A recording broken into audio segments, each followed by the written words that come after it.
Blink Twice. So Blink Twice is directed by Zoe Kravitz. That's her directorial debut. Stars Channing Tatum. I can't think of the actress name. She was in the Whitney Houston movie. Naomi. Yeah, I have to look it up because she was so good. She was good in this, man. She was the one I really enjoyed the most out of everybody. Attica. I'm looking Something it up. with an A. Naomi Aki. So Channing Tatum, Naomi Aki, Drea Jorna, who you may have just seen in The Hitman, which was a good one. Go check that out. Aaliyah Shawkat, who she played the young cousin maybe in Arrested Development. Haley Joel Osment. Simon Rex is in this. And Gina Davis is in this. Christian Slater showed up. All right.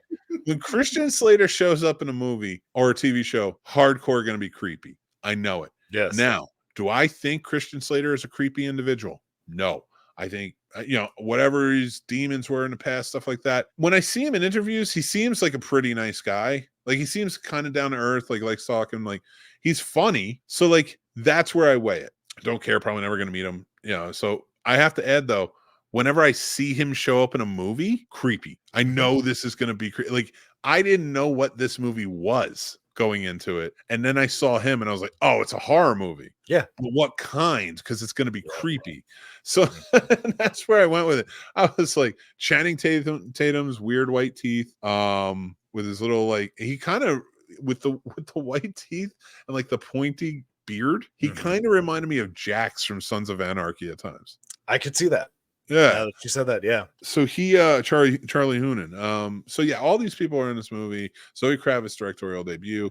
It's about two young women, kind of get whisked away by a tech billionaire to his private islands, to party with other ladies that are there and other guys who are there. They're just having a really fun time on this resort type mansion island. And it's craziness. And then as it goes on, things seem to be taking weirder and weirder turns until some things get really revealed. And I don't want to give anything away with this because I didn't realize where this was going when I got there. Gotcha. I did after, and I was like, wow, they set this up, because they were setting this up with dialogue. They were doing a lot of things in this movie. I did not like the first 45 minutes of this movie. The first 45 minutes of this movie I thought were too drawn out, too long, too all over the place. I felt like you could have condensed that down about 20 minutes or maybe even 25 minutes, like down to 25 minutes or something like that. And then maybe even expanded more on the last 45 minutes of the movie. Yeah. Or just left it. Even if you just left it at like 25 and 45, like it's not a long movie, but it would have been a pretty good one. And being a horror movie, I'm always at that sweet spot of like 88 minutes, so this is a horror movie. This is very triggering. It's very realistic horror. It's hard, and so I just want to give anybody a warning if they go and check it out. With that being said, once things kick off and you get this revenge sort of like turn on its head, I really did enjoy that turn. I thought they did a great job in the third act. They really pushed it. And I will tell you, and it's the only like little spoiler I will give. So anybody and it's not going to give anything away, but the whole point of it was originally called Pussy Island because it's supposed to be very much Epstein Island-ish. Like they whisk these women away and then it's like to their horror, and you find out why and how as you go through it. But in the beginning of the movie, she's talking to the guy's therapist, and he goes, blink twice if you're in danger. And that really you don't understand how much that's going to set up. And I really do want to go more in depth about this movie again. I might want to watch it again before I do, but that goes when it's set up. But later on, when she sees him again, she blinks once. She goes, so nice to see you again, and blinks. And I was like, that was a really good payoff. Yes. I thought, and that, again, I'm not giving anything away. You'll see it for yourself. But I thought that was a really satisfying payoff to this ending. What did you think? So am I allowed to do spoilers or no spoilers at all? You can, but I got to put up the banner. Okay. So I was trying to put up the banner just You're going to put up the banner? Just because I don't want to accidentally say something that I shouldn't, because I probably will. That's fair. So everybody, these spoiler warnings now. Yes, I will spoil it for you. Santa Claus ain't real. Zoe Kravitz I loved her directing debut. I'm not gonna lie. I thought for her first one, I was thoroughly impressed. That being said, moving forward, I love Naomi. I loved her acting. I did think the beginning was drawn out a little too long. I think they made it a little too unbelievable that they happen to run into the tech billionaire and all this shit when they're upset, or when she was obsessed with him. I almost wish it had been more of almost a game show type thing, like, oh, we won a chance to meet him or this and that, not like we're caterers and then we happen to bump into him, then it happened. And they just made it seem too convenient, kind of like how the Crow did with them getting out of the well, that was the point. They've been there, they've been to the island before. right.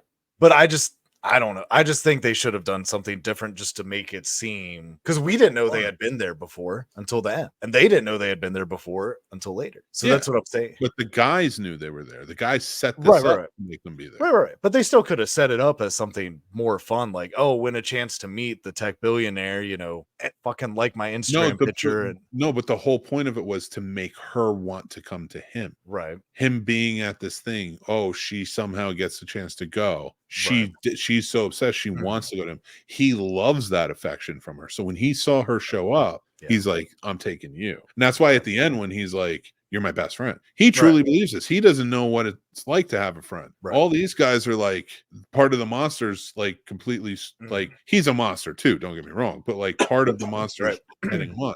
So I guess I'm not seeing how them going there, like, why would a contest make it more? I don't.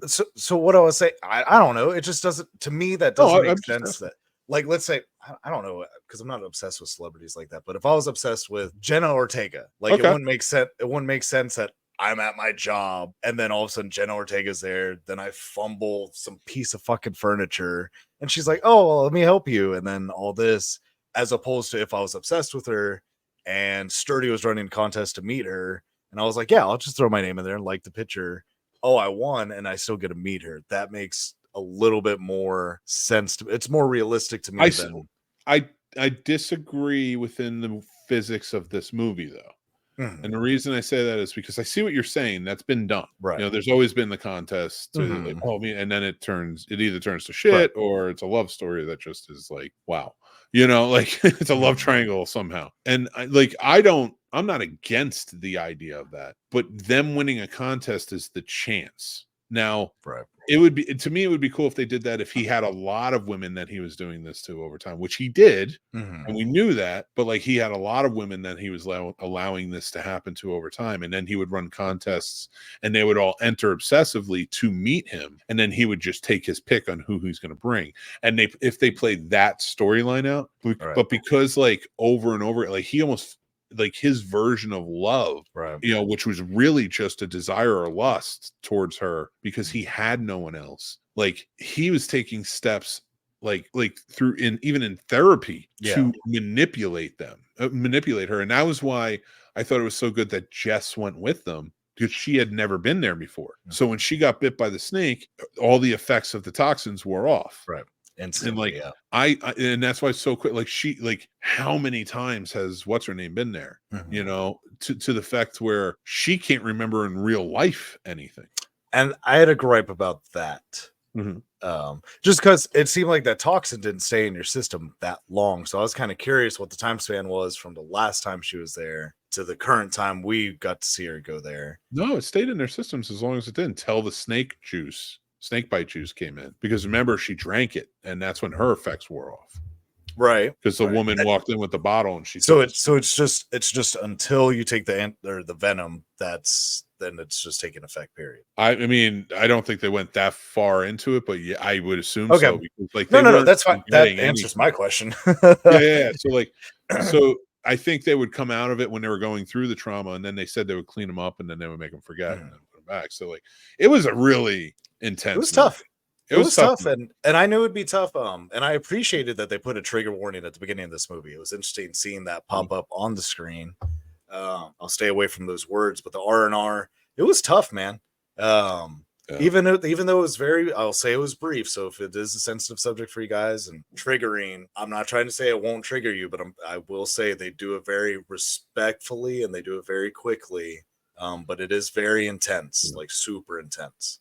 She does do such a great job. Sorry to jump on that though. She does a really great job visually telling it from what I have to assume is a woman's point of view. Right. You know, because there was nothing sexualized about it. No. It was just disgusting. Yeah. You know, and when I say disgusting, it's not gory. It's nothing. It's not, like Paul said, but it is. We all know what that is, and that's disgusting. Yeah. So, but to get past that, like overall, let's give our ratings for the movie. I gave it a 3. I liked it. And you gave it 2.5, which I see, and I think works too.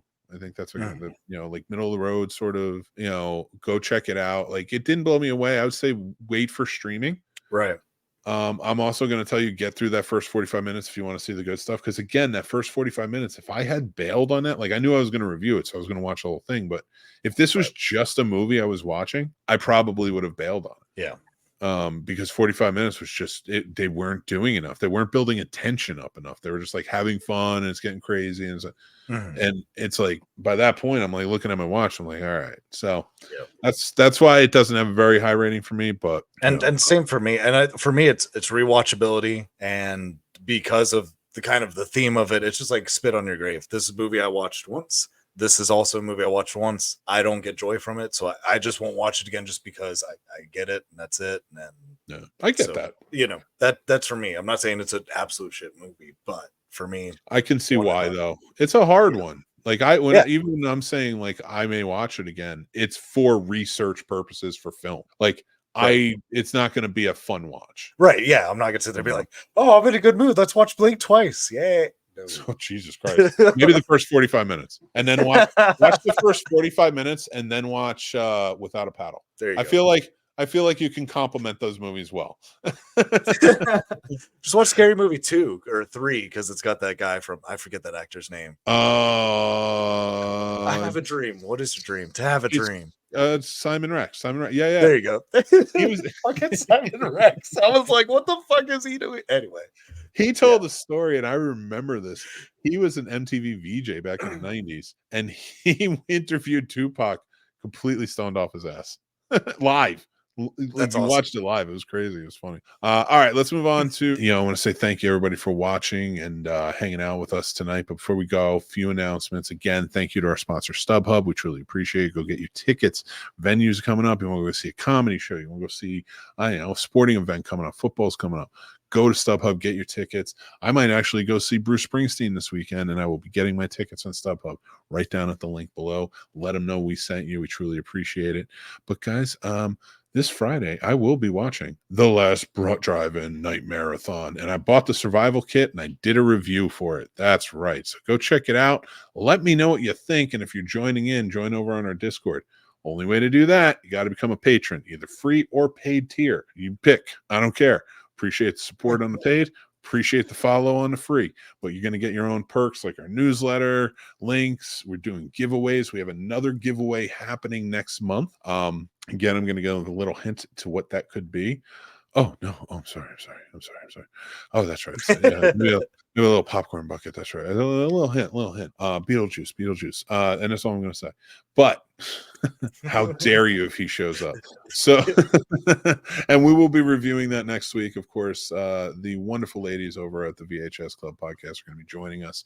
I want to thank my awesome co-host Paul for joining in today. I want to thank all of you for watching, listening, keeping it alive. I was really dejected last week after Podcast Movement and just kind of seeing how the industry I've spent 13 years in. This is my 13th year of podcasting, and I love it.